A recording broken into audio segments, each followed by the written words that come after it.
का मुख्य कारण है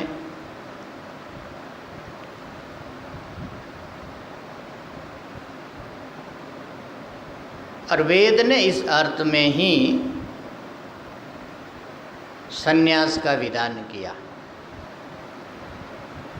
जो सुप्रसिद्ध श्रुति है जिसको संन्यास के विधान के क्षेत्र में प्रमाण के रूप में ग्रहण किया जाता है, बहुत प्रसिद्ध श्रुति हैं और संन्यास के स्वरूप के ऊपर बहुत प्रकाश डालती हैं। जाबाल श्रुति है, जाबालोपनिषद में श्रुति आई है। यद अहरेव विरजेत तद अहरेव प्रव्रजेत। संन्यास का एक दूसरा संस्कृत में नाम है परिव्राज्या। परिव्राज्या संन्यास का समानार्थक शब्द है। ऐसे परिव्राजक शब्द का अर्थ होता है परितः, माने सर्वत्र, व्रजति जो भ्रमण करता है उसको परिव्राजक कहा जाता है, संन्यास कहा जाता है।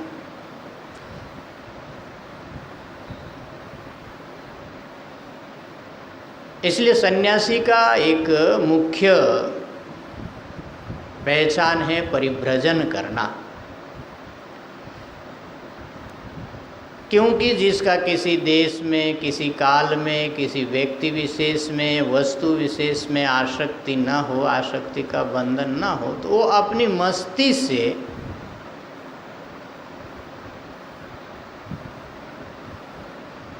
भ्रमण करता रहता है, अपनी मस्ती से वो जीता रहता है।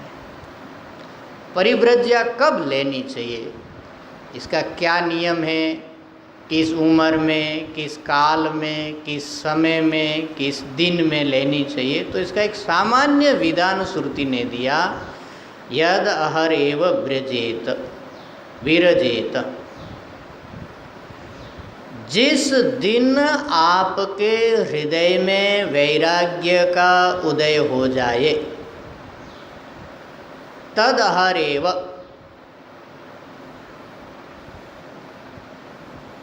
उसी दिन प्रव्रजेत, परिव्रज्या ले ले, वहाँ से चल पड़े। कोई उसका मुख्य स्वरूप बनता है पुत्रेष्णायाः वित्तेष्णायाः लोकेष्णायाश्च वित्थाय अथ भिक्षाचर्यम चरन्ति। पुत्रेष्णा, वित्तेष्णा और लोकेष्णा का त्याग करके भिक्षामय जीवन जीते हुए अपना काल यापन करें। इस श्रुति ने दो विधान किया असल में, जिसके विस्तार से आगे संन्यास के भेद होते हैं। दो बार इस श्रुति में एवकार आया। यद अहर एव व्रजेत विरजेत तद अहर एव प्रव्रजेत। ये जो दोनों एवकार आया, दो बार एव आया श्रुति में, इसका दो का विशेष मतलब है। पहला एव, यद अहर एव विरजेत, यह कहता है वैराग्य जिस दिन हो जाए, जिस दिन ही वैराग्य हो जाए, इसका मतलब है जब तक वैराग्य ना हो, वैराग्य के बिना संन्यास का अधिकार श्रुति नहीं देती है। वैराग्य अवस्था में ही श्रुति संन्यास का अधिकार देती है। तो एक एवकार ये बताता है कि वैराग्य हो जाए, नहीं वैराग्य ना हो तो फिर संन्यास लेना नहीं। तदहर एव प्रव्रजित, दूसरी बार और एव आया तो वो लगा दिया कि वैराग्य यदि हो जाए तो फिर रुकना नहीं। ये एक अत्यंत सामान्य एक संन्यास का एक वैदिक नियम है। वैराग्य नहीं हो तो आप रिस्क लेना नहीं, और वैराग्य हो जाए तो फिर जड़ता के कारण फिर वहाँ पर जो है रुकना नहीं। इसी चीज़ को हमारे स्मृतिकारों ने, हमारे स्मृति शास्त्रों में इसको बहुत महत्व के बिंदु के रूप में रखा। यदा मनसि संजातम वैतृष्ण्यम सर्ववस्तुषु तदा संन्यासम इच्छन्ति पतित स्याद् विपर्यये। जिस दिन मन में सम्यक प्रकार से वितृष्णा, भोगों के प्रति वितृष्णा आ जाए और सर्व वस्तुसु, सब पदार्थों के प्रति, सब वस्तुओं के प्रति, देश काल परिस्थिति, व्यक्ति, संसार के ये लोक परलोक, सब के प्रति जब वैराग्य हो जाए, तदा संन्यासम इच्छन्ति, तब संन्यास लें, तब संन्यास की इच्छा उत्पन्न होती है, तब संन्यास ग्रहण करें। और पतित स्यात् विपर्यये,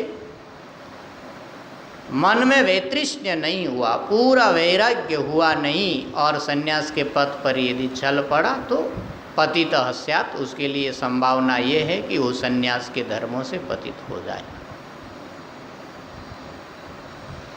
कभी कभी उल्टा भी होता है, अत्यंत वैराग्य मन में है,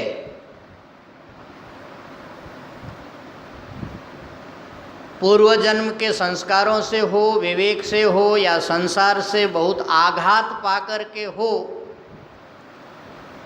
अच्छा वैराग्य यदि आ गया,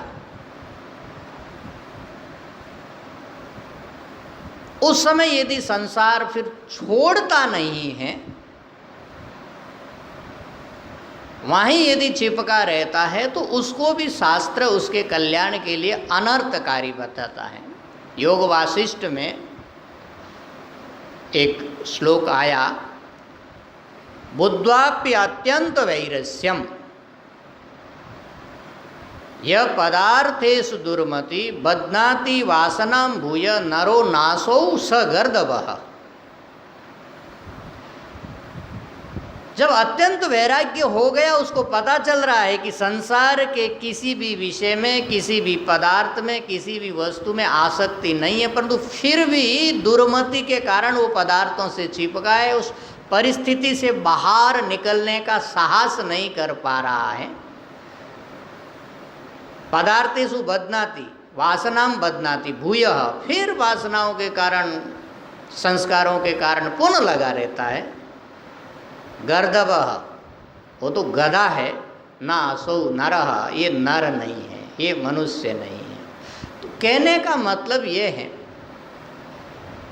कि जब चित्त भोगों के प्रति विरक्त हो जाए, ये विवेक से ही होता है, उत्तम श्रेणी इसकी विरक्ति विवेक ही है। इसका विचार आएगा, इसका हम विचार करेंगे। कल भी विचार किया था किस चिंतन से, किस विचार से साधक को विरक्ति आती है। श्रुति बताती है, परीक्ष्य लोकान कर्मचितान ब्राह्मणों निर्वेद मायात नास्ति अकृतः कृतेन। जब अपने कर्मों का, कर्ममय जीवन का विश्लेषण करता है तो उसको समझ में आता है, उसको पता चलता है कि इन कर्मों से कोई नित्य वस्तु की उपलब्धि करना संभव नहीं है। तब उसके मन में वैराग्य आता है। परंतु ये जो वैराग्य है ना, ये इसके अपने बहुत सारे भेद हैं, बहुत भेद है। कारण यही है, अनंत काल से ये जीव इस संसार में भटक रहा है। ये एक इसकी बड़ी दुखद कथा है जीव की। कब से ये जन्म रहा है, मर रहा है, गर्भवास के, जन्म के, जरा के, व्याधि के, राग के, द्वेष के दुखों को भुगत रहा है। इसका कोई इतिहास या कोई हिस्ट्री, काल की परिगणना नहीं है। इसके लिए केवल एक ही शब्द है, अनंत काल से। और ये अनंत शब्द यहाँ पर बड़ा दुख देने वाला, बड़ी वेदना देने वाला, बड़ी पीड़ा देने वाला है कि इसका कोई हिसाब किताब नहीं है। कितनी बार जन्मा, कितनी बार मरा, कितनी बार गर्भवास का दुख पाया, कितनी बार वार्धक्य का, बीमारियों का, आदि व्याधि, फिर राग द्वेष, यही प्रत्येक जीवन की कथा है। परंतु अनंत काल से ये रिपीट हो रहा है। इसलिए ये हमारे चित्त में इसके संस्कार बहुत गहरे से धसे हुए।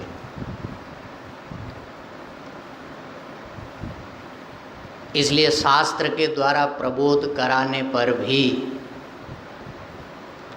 गुरुओं के द्वारा प्रबोध कराने पर भी काले काले समय समय पर जीवों का उद्धार करने के लिए भगवान स्वयं अवतार लेकर के आ जाते हैं। यदा यदा ही धर्मस्य ग्लानिर्भवति भारत अभ्युत्थानम अधर्मस्य तदात्मानं सृजाम्यहम्। और आने में उनका उद्देश्य यही होता है, परित्राणाय साधूनाम, साधुओं की रक्षा करने के लिए, परित्राण करने के लिए। परंतु इतना कुछ होने पर भी अनंत काल की वासनाओं ने चित्त को ऐसा जकड़ करके रखा है कि वैराग्य को, विरक्ति को सिर उठाने नहीं देता।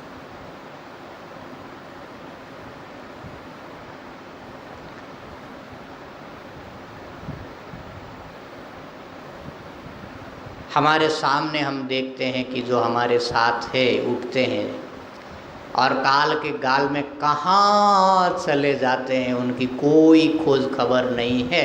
परंतु हम फिर भी यत्न पूर्वक इस विश्वास के साथ कि वो गए तो गए, परंतु हम कोई ना कोई रास्ता खोज लेंगे, इस समस्या का कोई समाधान हम निकाल देंगे और यहाँ थोड़ा व्यवस्थित कर लेते हैं। इतनी जल्दी इस सब चीज़ों की चिंता करने की क्या ज़रूरत है, कोई रास्ता निकल आएगा, हम बच जाएंगे। माने क्यों वैराग्य कठिन है, इसका एक विश्लेषण मैं करना चाह रहा हूँ। परंतु ये रास्ता भाई आज तक तो निकाल नहीं पाए। अनंत काल से हमको उसी काल के गर्भ में, काल के गाल में समाना पड़ता है। फिर वहाँ से जन्म लेते हैं, फिर वहीं जा कर के समाते हैं। इसी दुखद कथा का चित्रण भगवान भाष्यकार ने किया। पुनरपि जननम पुनरपि मरणम पुनि पुनि जननी जठरे शयनम ये संसारे खलु दुस्तारे। ये दुस्तार है, से तर जाए बड़े आराम से, हम केवल अपने पुरुषार्थ से तर जाए ऐसा लगता नहीं है। खलु दुस्तारे कृपया पारे पाहि मुरारे भज गोविंदम गोविंदम भज मूढ़मते। तो ये परीक्ष्य लोकान कर्म चितान ब्राह्मणों निर्वेद माया, इस ढंग से विवेक पूर्ण ढंग से जब विचार करता है तो वैराग्य का जागरण होता है। फिर उस वैराग्य को जब खाद बीज देता है विवेक का, सत्संग का, संतों के संग का, गुरु सानिध्य का, तो वो पौधा धीरे धीरे बड़ा होता है। इसलिए यहाँ हम देख सकते हैं हमारे वैदिक विधान में वैराग्य के आधार पर संन्यास के भेद है। कल मैंने एक वाक्य बताया था, एक विचार ये रखा था कि जैसे मानव कहने से संपूर्ण मानवों का बोध होता है, परंतु मानवों के बहुत सारे अवान्तर भेद हैं।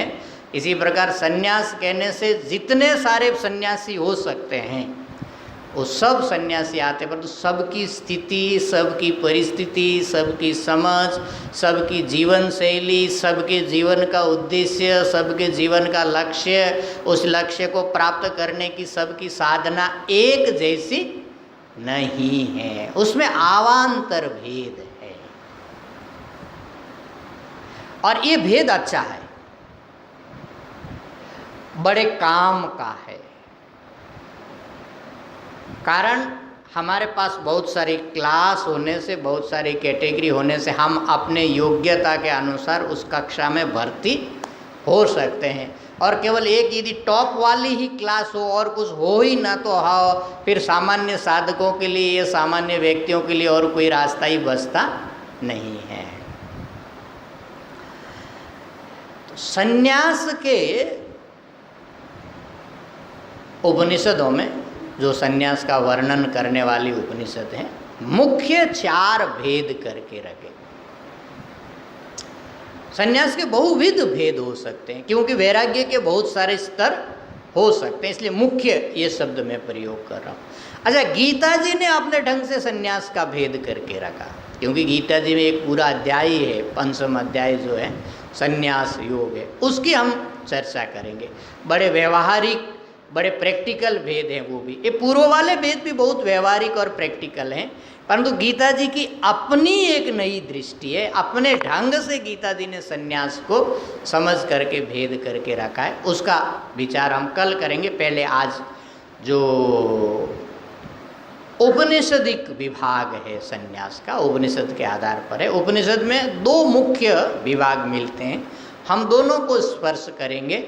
इससे हमको एक रेंज मिलती है लंबी, इस पथ में, इस साम्राज्य में प्रवेश करने के लिए।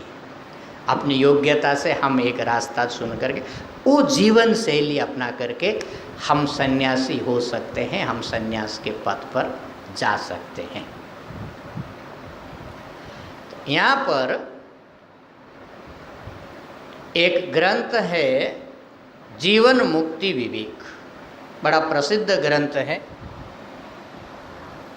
विद्यारण्य स्वामी जी का।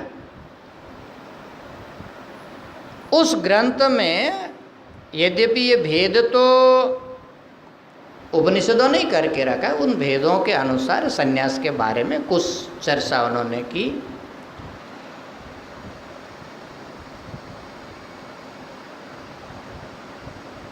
और बड़े अच्छे ढंग से संन्यास के इन भेदों को वहाँ पर समझाया। तो उसको आधार लेकर के मैं आज इन संन्यास के इन भेदों की चर्चा करता हूँ। फिर गीता जी का और फिर उपनिषद में और जो चर्चाएं संन्यास के लिए आई हैं उसके ऊपर हम चर्चा करेंगे। विद्यारण्य स्वामी जी कहते हैं संन्यास हेतुर वैराग्यम, ये मूल स्तंभ है। संन्यास हेतु वैराग्यम। कैसे पता चला आपको कि संन्यास का हेतु वैराग्य है और दूसरा नहीं है? यद अहर विरजेत तदा, क्योंकि श्रुति ने कहा यद अहरेव विरजेत तद अहरेव प्रव्रजेत। श्रुति ने विरजेत कोई प्रव्रजेत का हेतु बताया। प्रव्रजेत इति वेदोक्तैहि, ये वेद ने कहा है। जब आपको वैराग्य हो जाए उसी दिन आप घर छोड़ करके निकल जाए, आप परिव्रज्या स्वीकार कर ले और आत्मचिंतन में तल्लीन हो जाए। उसकी बातें आगे आती रहेगी। और तद भेदस्तु पुराण का, और संन्यास के सारे आवांतर भेद जो है वो पुराण आदि में उसकी विस्तार से चर्चाएं मिलती हैं, चर्चाएं की है।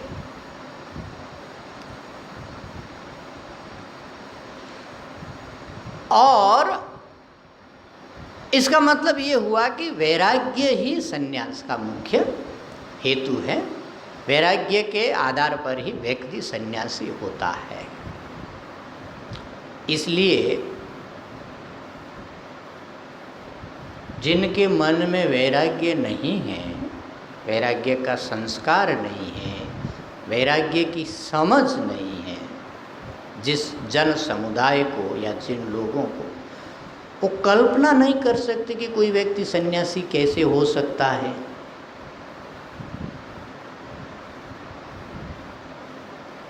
आप देखना समाज में जब जाते हैं तो सन्यासियों के प्रति, हम लोगों के प्रति प्रथम प्रश्न यही होता है, बाबा जी साधु क्यों बन गए, सन्यासी क्यों बन गए? क्यों ना बने भैया? विरक्ति यदि हो, वैराग्य यदि हो, जिसको पुत्र की, धन की, पद की, प्रतिष्ठा की कामना न हो, जिसको आत्म कल्याण की कामना हो, क्यों न साधु बने? और क्या करे? उसके पास तो और कोई दूसरा रास्ता ही नहीं दिखता है। परंतु जिनको समझ नहीं है वैराग्य की, वो तो फिर पूछते कि भैया क्यों बन गए बाबा जी? उनको फिर कुछ दूसरे हेतु दिखते हैं, कुछ दूसरे कारण दिखते हैं, परंतु एक ही मुख्य कारण है, वैराग्य होना चाहिए। फिर ये समझना जरूरी है कि वैराग्य का कितने भेद हैं, वो समझा रहे। विरक्तिर द्विविधा प्रोक्ता तीव्रा तीव्रतरेति च सत्याम एव तु तीव्रायाम नश्येद योगी कुटिचके। विरक्ति 2 प्रकार की हैं, वैराग्य 2 प्रकार का। उन्होंने मुख्य 2 भेद किया। वैराग्य के बड़े भेद है, वैराग्य को लेकर के हमारे शास्त्रकारों ने, हमारे गुरु लोगों ने बहुत मनन किया। इसके ऊपर बहुत कुछ लिखा गया, बोला गया, बहुत ढंगों से, बहुत ढंग से, बहुत प्रकार से इस चीज़ को समझाया गया। यहाँ पर इन्होंने दो रखा, विरक्ति द्विविधा प्रोक्ता। क्या क्या? तीव्रा तीव्रतरेति च, तीव्र वैराग्य और तीव्रतर वैराग्य, ये मूल भेद है। इससे सन्यास के सारे भेद निकल करके आते हैं। और उनका कहना है कि एक विरक्ति और होती है, मंद विरक्ति, मंद वैराग्य। तो मुख्यतः फिर तीन भेद हो जाएंगे, मंद, तीव्र और तीव्रतर। परंतु मंद वाला जो है सन्यास के अनुकूल नहीं है, इसलिए उसके आधार पर तो सन्यासी बनता भी नहीं है। मंद का स्वरूप भी बताएंगे आगे तो पता चलेगा। और यदि कोई बन जाए तो फिर वो थोड़ा दुखी होता है, वो कष्ट पाता है, इस पथ पर जो है उसके लिए रास्ता कठिन हो जाता है। इसकी चर्चा होगी। इसलिए विधान ये सत्याम एव तु तीव्रायाम नश्येद योगी कुटीचके। तो यहाँ पर इन्होंने, मैं थोड़ा सा इसकी भूमिका बना दूँ तो यहाँ की शब्दावली समझ में आएगी। वैराग्य का दो भेद किया, तीव्र वैराग्य और तीव्रतर वैराग्य। और इस दो वैराग्य के अनुसार सन्यास के फिर एक एक में दो दो भेद करके चार मुख्य भेद हो गए। चार प्रकार का सन्यास होता है, ये मुख्य विधान हो रहा है। यहाँ पर आगे आएगा, उसके नाम है कुटीचक सन्यासी, बहुदक सन्यासी, हंस सन्यासी और परमहंस सन्यासी। ये वैराग्य को ध्यान में रखते हुए विभाग कर रहे हैं। और यही अंतिम हो विभाग, ऐसी जरूरी नहीं है, ये एक दृष्टि है। इस दृष्टि से एक विभाग किया जाता है। अन्य दृष्टि भी आएगी, गीता की दृष्टि भी आएगी और उपनिषद की भी जो अन्य दृष्टि है। क्योंकि अन्यतर जो है वैराग्य सन्यासी, ज्ञान सन्यासी, ज्ञान वैराग्य सन्यासी, कर्म सन्यासी इत्यादि भेद उपनिषद में और मिलते हैं, उसकी भी चर्चा करेंगे। ये एक दृष्टि है। इसके आधार पर सन्यास के चार विभाग, कुटीचक, बहुदक, हंस और परमहंस, और चारों का अपना जीवन शैली, चारों का उद्देश्य, चारों का लक्ष्य, उनकी साधना, उनकी जीवन शैली और उनका वैराग्य का स्टैंडर्ड, इसका अपना पूरा एक सिस्टम हमारे शास्त्र में बना हुआ है। तो इसका अच्छी ढंग से विश्लेषण करने से हम लोगों को एक आइडिया मिल जाएगा हम कहाँ पर खड़े हैं। क्योंकि सन्यासी के जो गुण धर्म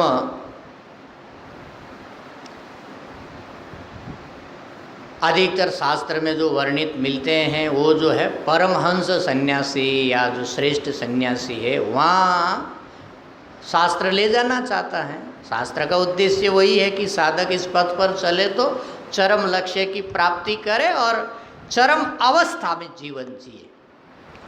हम लोग जब सुनते हैं तो फिर थोड़ा मन जो है दुखी होता है, अरे ये सब तो है ही नहीं, फिर कैसे हैं हम, सन्यासी हैं कि असन्यासी हैं, या हम इधर जो हाथ पैर मार रहे हैं कुछ बन पाएगा कि नहीं बन पाएगा। तो ये सारा भेद स्पष्ट हो तो साधक की अपनी लोकेशन वो ट्रेस कर पाता है कि वो किस लोकेशन पर खड़ा है। तो तीव्र विरक्ति जब हो तो सन्यास लेने का निर्णय लेना चाहिए। और तीव्र वाला दो कैटेगरी में पड़ेगा, या तो वो कुटीचक बन सकता है या वो बहुदक बन सकता है। और तीव्रतर वैराग्य होगा तो उसके लिए फिर दो कैटेगरी है, या वो हंस बन सकता है या वो परमहंस बन सकता है। तो तीव्र और तीव्रतर वैराग्य के आधार पर ये निर्णय होता है सन्यासी के स्वरूप का कि वो किस कैटेगरी का सन्यासी है। अब संक्षेप में इनका सबका जो है, कुटीचक सन्यासी का जो स्वरूप है वो ये है कि जब व्यक्ति का संसार से आकर्षण थोड़ा कम हो गया, क्योंकि सन्यास के दो मुख्य रूप बनते, एक क्रम सन्यास है, ब्रह्मचर्यम समाप्य गृही भूत्वा और गृहस्थम समाप्य वानप्रस्थी भूत्वा और वानप्रस्थ को समापन करके फिर कर्म से वो सन्यास ग्रहण करता है। ये सन्यास की एक पद्धति है, इसको बोलते हैं क्रम सन्यास। ये आश्रम के अनुसार जो है उसको प्राप्त होता है। और हमारे यहाँ जो जीवन पद्धति बनाई गई है, ब्रह्मचर्यादि आश्रम के जिन धर्मों का निर्धारण किया गया है, उसमें इस बात का पर्याप्त ख्याल रखा गया कि उसका शुद्धिकरण अच्छी तरह से होता रहे। इसलिए जब ब्रह्मचर्य का पालन करते हुए, गृहस्थ का पालन करते हुए वानप्रस्थ तक यदि वैदिक विधान के अनुसार और सात्विक जीवन जीता है तो शुद्धिकरण की एक स्थिति तक उसका मानस पहुंचता है और फिर सहज एक विरक्ति, यद्यपि उसका संघर्ष तो अनंत काल की वासनाओं के साथ है, परंतु अनंत काल की वासनाओं के साथ संघर्ष करते हुए भी विरक्ति उसके जीवन में एक प्रकाश की किरण ले आती है वहाँ तक कि अब उसका मन वहाँ रमता नहीं है। परंतु इतना उत्कृष्ट वैराग्य नहीं है कि छोड़ करके सब निकले, यदारे व विरजेत तदारे व प्रव्रजेत वाली अवस्था अभी नहीं बनी है। पुत्रेष्णा, वित्तेष्णा, लोकेष्णा के समस्त बंधन सर्व प्रकार से अभी तक कटे नहीं हैं। उनके लिए जो रास्ता है ये है कुटीचक और बहुदक। कुटीचक का कैसा जीवन होता है, इसका आगे विधान आएगा। मैं एक रूपरेखा बना दे रहा हूं ताकि पकड़ पाए हम।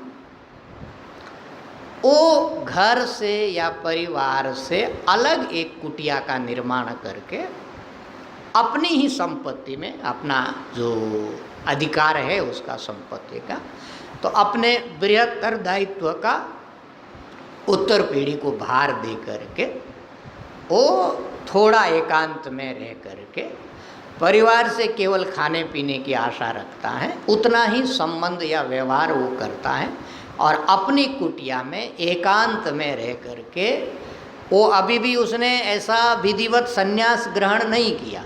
उसका सिक्का है, उसका सूत्र है, अपना संध्या वंदन करता है, गायत्री जप करता है, इष्ट मंत्र का जप करता है, देवता पूजन करता है और समय यदि बचता है तो शरीर से संभव है तो सेवा करता है। ये उसका मुख्य जीवनचर्या है, सिक्का सूत्र वाला है वो। परंतु उसको भी सन्यास की कैटेगरी में रखा गया क्योंकि उसमें एक मात्रा में विरक्ति है और उस विरक्ति के कारण वो संसार के भोगों में अब उसकी रुचि नहीं है, एकांत वास करता है, प्रभु स्मरण करता है। तो कुटिया का आश्रय लेकर के रहता है, एक परिवार के ऊपर आश्रित है, अभी भी वो अपने परिवार के ऊपर आश्रित है। परंतु परिवार के नित्य कर्मों में अब उसकी आसक्ति नहीं है। जीवन के कल्याण के लिए और परमात्मा का अनुग्रह प्राप्त करने के लिए सच्चाई के साथ साधना करने में लगा है। ये हो गया कुटीचक।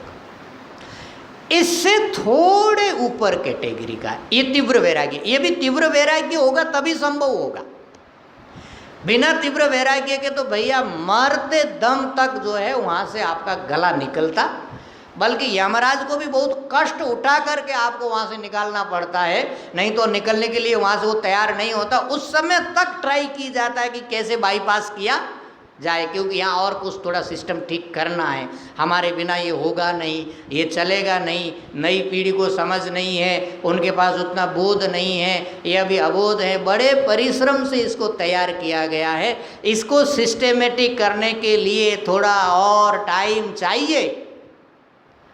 इसलिए कोशिश करते कि यदि यमराज को किसी भी प्रकार से इस बार यदि टाला जा सके, ये तो अत्यंत आसक्त है, उसके लिए ये संभव, कुटीचक वाला भी संभव नहीं है। इसलिए तीव्र विरक्ति वाला है, परंतु आश्रित है, अभी भी उसी परिवार के आश्रित है जिसको उसने बनाया है। इससे तीव्र वैराग्य की एक अपर कैटेगरी है उसका नाम है बहुदक। तीव्र में ही वो थोड़ा और उच्च हुआ। बहुदक का मतलब है फिर वो एक परिवार का आश्रय छोड़ देता है, परिवार की डिपेंडेंसी छोड़ देता है। परिवार को छोड़ करके गांव के बाहर कहीं देवालय हो या अपनी एक अलग जगह में अपनी स्वतंत्रता से कुटिया का निर्माण करके रहता है और अपने परिचित क्षेत्र में भ्रमण करता रहता है। बहुदक माने बहुत जगह का पानी वो पीता है। कुटीचक तो पूरा परिवार के ही आश्रित है जीवन यापन के लिए, परंतु ये परिवार के ऊपर अब आश्रित नहीं है। परंतु वैराग्य की या शरीर की स्थिति ऐसी नहीं है, उसको ये परमिशन नहीं दे रहा है कि चला उड़ता पंछी बन करके उड़ जाए, उतनी योग्यता नहीं है। तो अपने एक परिचित क्षेत्र में भ्रमण करता है और परिवार से नाता न रखते हुए, संबंध न रखते हुए, बहुत जगह को भ्रमण करते हुए, भिक्षा करते हुए, बहुत जगह का जलपान करते हुए वो बहुदक सन्यासी विचरण करता रहता है। तो इसकी कैटेगरी थोड़ी उच्च है। ये एक परिवार के ऊपर निर्भर नहीं है। असल में ये चीज़ समझ में आती है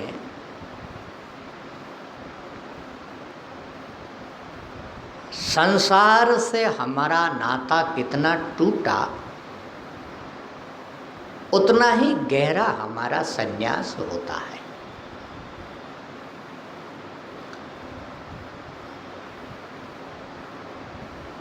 और ये हम जानते हैं, भीतर से हमें ज्ञात होता है। प्रत्येक व्यक्ति की अंतरात्मा ये जानती है कि हमारा संबंध किस स्तर तक टूटा है, किस स्तर तक टूटा है।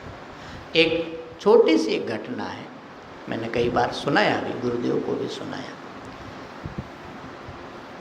एक बार मैं बेंगलोर जा रहा था, शायद पूना से।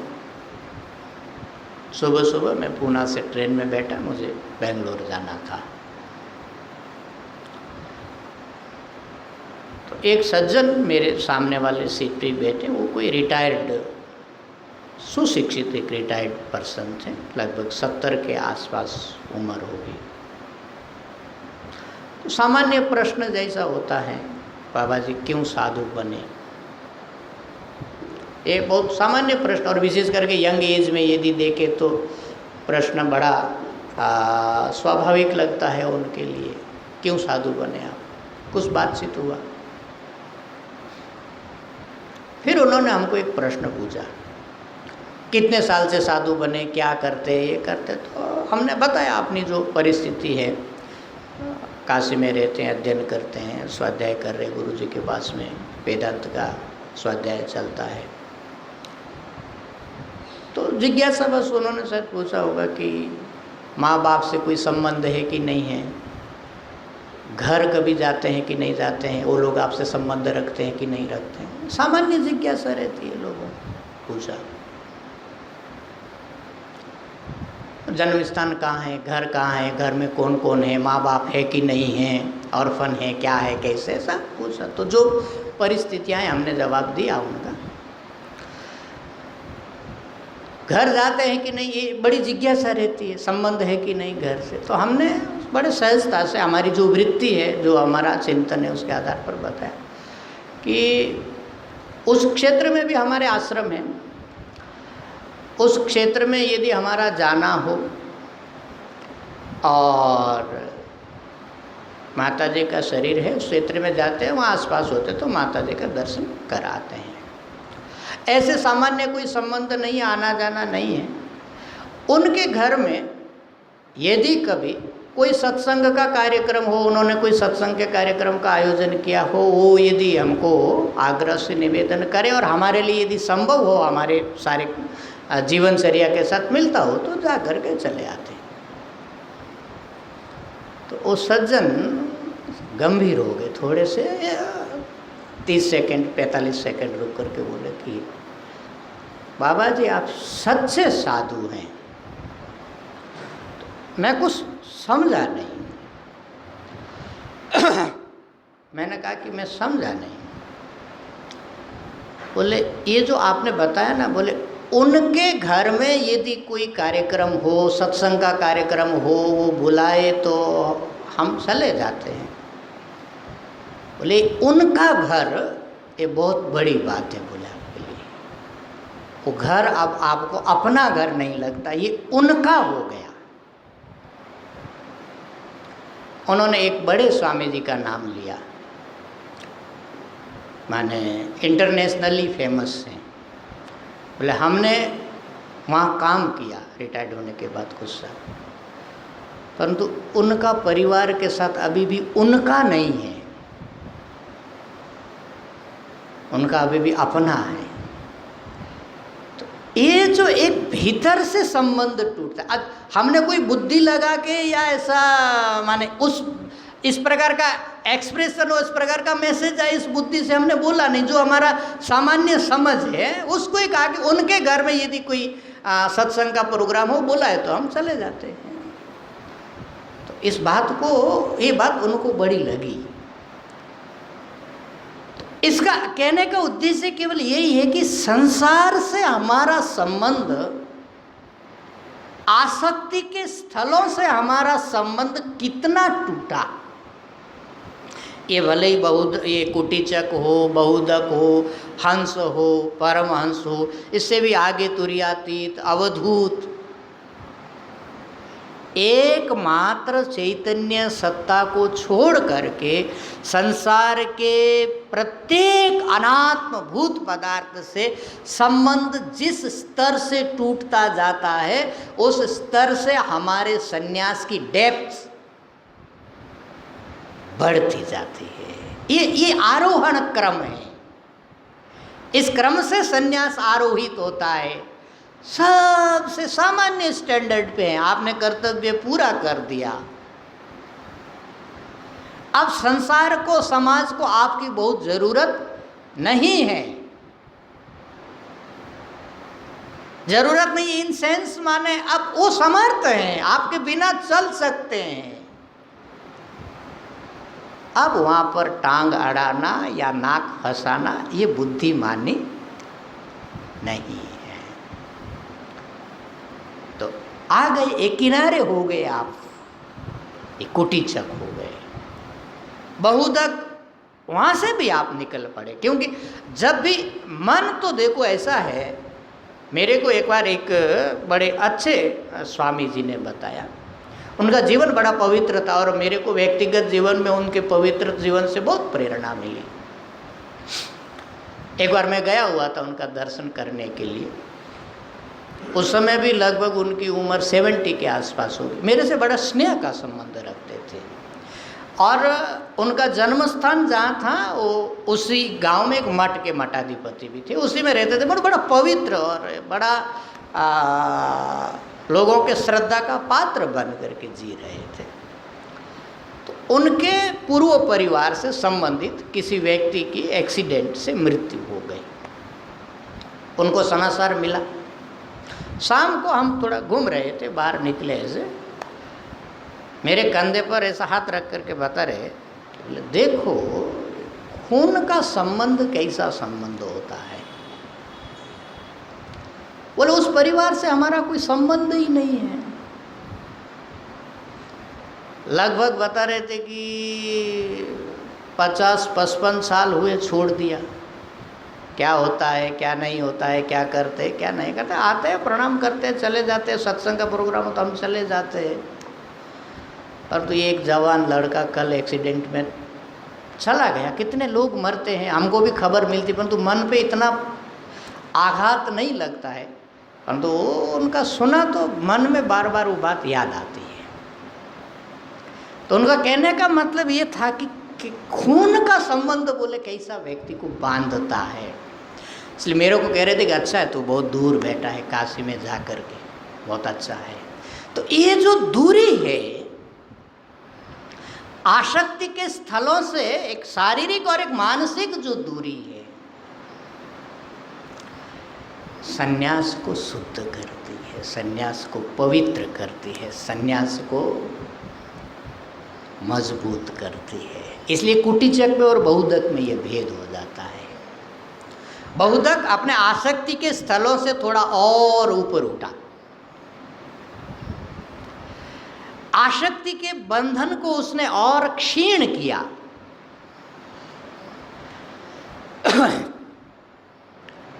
और अपने भीतर जितनी शक्ति है, अपने भीतर जितनी योग्यता है, उसका पूरा प्रयोग कर रहा है वो उससे बाहर निकलने के लिए। क्योंकि ऐसा है भैया, दलदल में फंस जाते हैं बड़े आराम से, पता ही नहीं चलता। आप नदी के किनारे या गंगा के किनारे कभी पहुँचे और खड़े रह कर के थोड़ा सा लेफ्ट राइट यदि करते रहे और कीचड़ हो वहाँ पर, यदि गीला हो तो धस धस धस धस धस करके सीधे चले जाएंगे। आपको कोई प्रयास करना नहीं पड़ेगा धसने के लिए। और यदि उस दलदल से बाहर निकलना हो तो जान लग जाती है। और बहुत बार तो ऐसा उल्टा होता है कि आप बिना विवेक से यदि जितनी ज़्यादा ताकत लगाए उधर से उतना ज़्यादा फंसते हैं। फिर विवेक से उस दलदल से बड़ा प्रयास करके व्यक्ति को ऊपर उठने पड़ता है। तो ये जो वासनाएं हैं, ये जो आसक्तियां हैं, ये जो आसक्ति के स्थल है, ये आप थोड़ा सा विचार करके देखेंगे तो ये गहरा दलदल है। पुत्रेष्णा हो, वित्तेष्णा हो, लोकेष्णा हो, भीतर धस आती। इसने अपने आप को थोड़ा उधार किया, बाहर आए दलदल से, बहुधक भ्रमणशील हो गया। इसका मतलब है कि वैराग्य का स्टैंडर्ड थोड़ा बढ़ा। ये दोनों तीव्र वैराग्य वाले हैं। अब इससे ऊपर का जो स्टैंडर्ड है वो है हंस सन्यासी। वो तीव्रतर कैटेगरी में चला गया। उसने केवल घर नहीं छोड़ा, केवल वो इलाका, वो गांव ही नहीं छोड़ा, वो प्रदेश आदि को छोड़ करके तीर्थाटन में जाते हुए तीर्थ में कहीं वास कर रहा है और उपासक का जीवन जी रहा है। गहरी उपासना में वो लगा हुआ है। अब आसक्ति के जो स्थल थे, आसक्ति के जो कारण थे, आसक्ति के जो आश्रय थे, उनसे उठ करके वो बहुत दूर चला गया। अब उसके पास पर्याप्त टाइम है श्रवण, मनन, निधिध्यासन करने के लिए। क्योंकि संन्यास का जो मुख्य उद्देश्य है, संन्यास्य श्रवणम कुर्यात्। घर व्यक्ति ने छोड़ा किस लिए? क्यों व्यक्ति ने इतना बड़ा डिसीजन लिया कि ना, ये तो हमको नहीं चाहिए?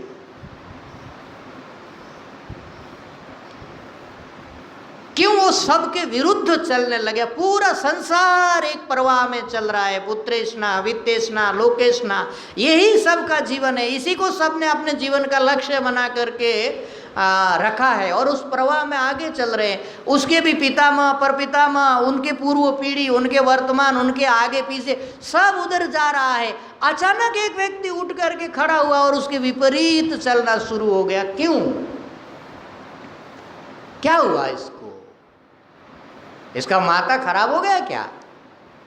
ना, उसके भीतर कुछ नई जिज्ञासा जगी। ये जानने की जिज्ञासा जगी कि मैं कौन हूँ। ये जिज्ञासा उसको सोने नहीं दे रही। घर का एक नाम है आगार, आश्रय। अब उसको वो आगार नहीं लग रहा है, उसके सामने कारा शब्द और जुड़ गया। अब उसको वो कारागार लग रहा है। आगार जब कारागार लगने लग जाए, व्यक्ति फिर वहाँ जी नहीं सकता, वो श्वास ले नहीं सकता, वो छटपटाने लगता है और फिर वहाँ से चल पड़ता है आत्म तत्व की जिज्ञासा लेकर के। तो ये जो तीव्रतर वैराग्य वाला हंस सन्यासी है, ये है तो उपासक कैटेगरी का, अभी भी शिखा सूत्रधारी है। इसका जो स्वरूप वर्णन है, उपासक है, उपासना में लगा है। परंतु ये अच्छी तरह से श्रवणम, कीर्तनम, विष्णु स्मरणम, पाद सेवनम, अर्चनम, वंदनम, दास्यम सख्यम आत्मनिवेदनम, ये जो नवधा भक्ति है या भक्ति का एक जो पूरा साम्राज्य है, भगवान के गुणों का श्रवण करना, कीर्तन करना, स्मरण करना, उनका अर्चन करना, वंदन करना, उनको अपना मालिक मानना और उनको अपना सर्वस्व और सुहितैषी मान करके जीवन जीना। तो इसका मतलब है कि इसका मुंह मुड़ गया। एक कुटीचक और बहुधक संसार से ऊपर तो उठे थे, परंतु उनका मुंह अभी भी किसी न किसी रूप से संसार की तरफ था। हंस ने अपना मुंह परमात्मा की तरफ मोड़ दिया। तीव्र वैराग्य, ये तीव्र वैराग्य में ही संभव है, नहीं तो संभव नहीं है। संसार के आश्रयों में अनास्था हो जाना एकदम, ये कोई वस्तु हमारा त्राण नहीं कर सकती, संसार की कोई वस्तु हमारी रक्षा नहीं कर सकती, संसार का कोई पदार्थ हमको रेस्क्यू नहीं कर सकता। यदि कोई कर सकता है तो परमात्मा। इस वृत्ति के साथ जिसके भीतर वैराग्य की लो जल रही है, वैराग्य का दीपक जल रहा है, वो है हंस। और इससे भी एक उत्तम श्रेणी है, जो सर्वोच्च श्रेणी है, वो है परमहंस। तीव्रतर वैराग्य की चरम सीमा है। आत्मा के अलावा उसकी दृष्टि और कहीं नहीं टिकी हुई है। गहन आत्मचिंतन में जो लगा हुआ है, श्रवण मनन और निधिध्यासन के प्रतिकूल सारे बंधनों को, जैसे कोई मजबूत हाथी अपनी श्रृंखला को अपने शरीर के बल पर कैसे तोड़ देता है, ऐसा बल लगा करके जिसने आत्मचिंतन के विरुद्ध सारे बंधनों को विधिवत विरजा होम इत्यादि करके एक शास्त्रीय पद्धति से सब दायित्वों को जिसने गंगा जी के जल में बहा दिया, सब भूतों को जिसने अपनी तरफ से अभय कर दिया, जिसका किसी के प्रति कोई राग नहीं, कोई द्वेष नहीं, ये वैराग्य के चरम सीमा को स्पर्श करते हुए आत्म तत्व के चिंतन में लगा हुआ, इसको कहते हैं परमहंस सन्यासी। इसके दृष्टि में आत्मा के अलावा और कोई पदार्थ नहीं है। इससे पहले वाले जो तीन हैं, कुटीचक, बहुधक, हंस, ये उपासक श्रेणी के हैं। इनका उद्देश्य कुछ प्राप्त है, कुछ स्वर्ग प्राप्त करना चाहते हैं, कुछ उसके ऊपर के लोग प्राप्त करना चाहते हैं, कुछ इधर प्राप्त करना चाहते हैं। क्योंकि हमने कहा कि वैराग्य की अपनी अपनी कैटेगरियाँ हैं, है सब सन्यासी, परंतु जीवन के बारे में समझ, उनके जीवन की स्थिति, उनके वैराग्य की स्थिति, उनके स्टैंडर्ड को तय करते हैं। परमहंस जो है आत्मा कामी है, उसके अलावा और उसको कुछ नहीं चाहते। परमहंस के भी फिर दो भेद हैं, एक विविदिषु परमहंस और एक विद्वत परमहंस। इन भेदों के साथ परमहंस का और थोड़ा जो शास्त्रीय स्वरूप है, इसका मनन करते हुए और जो शास्त्रों ने सन्यास के लिए बोला, और विशेष करके गीता जी ने जिस प्रैक्टिकलिटी के साथ, जिस प्रैक्टिकल ढंग से सन्यास को समझाया है, उसका चिंतन करते हुए गुरु पूर्णिमा तक ये सन्यास चिंतन की यात्रा हम लोगों की चलेगी। आज समय पूरा हो गया। मैं मेरी वाणी को परमात्मा से ये प्रार्थना करते हुए, अनादिकाल से आसक्ति का जो दलदल हमारे दिल में बहुत गहराई से घर करके बैठा है, सब साधकों के भीतर ऐसा सामर्थ्य और ऐसी शक्ति आए कि उस दलदल से हम बाहर निकल करके वैराग्य की तीव्र से तीव्रतर श्रेणियों को प्राप्त करते हुए अपने जीवन का परम लक्ष्य प्राप्त कर सके। इसी प्रार्थना के साथ मैं वाणी को यहाँ विराम देता हूँ। हरि ओम तत्सत। हरि ओम तत्सत्। हरि ओम तत्सत्। ओम पूर्णमदः पूर्णमिदं पूर्णात् पूर्णमुदच्यते पूर्णस्य पूर्णमादाय पूर्णमेवावशिष्यते। ओम शांति शांति शांति।